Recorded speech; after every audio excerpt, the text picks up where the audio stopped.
Miguel Tan Felix at Bianca Umali in-encourage ang Bigel fans na suportahan ang kanilang Pass a Book project. At Ay de las Alas, isa sa mga nagdiwang nang ideklarang peke ang kasalang Yaya Dob at Frankie. Ang Star Bites sa ni Nelson Canlas.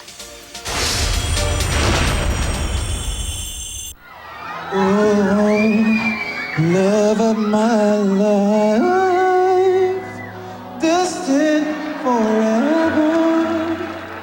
Halo-halong emosyon ang naramdaman ng marami sa Yaki Wedding sa kalyeserye ng Itbulaga.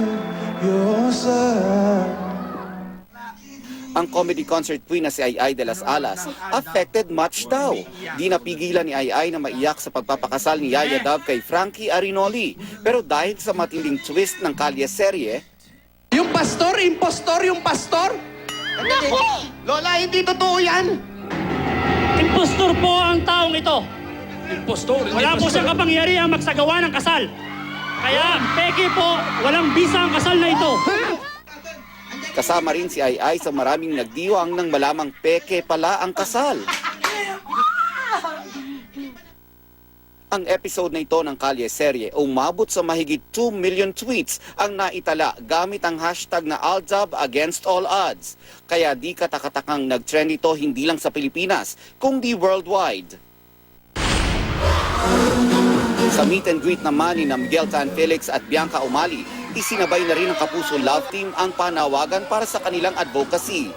Yan ang Pass a Book project na initiative daw ng Bigel, lalo't mahilig daw silang magbasa ng libro. Gusto kong impluwensyahan yung mga tao at lalo na yung mga ka-age namin na magbasa ng book. One of my hobbies and my favorite things to do talaga, number one sa list ko, is reading. Gusto ko rin i-share sa mga bata, lalo na sa age namin because digital age na tayo ngayon eh.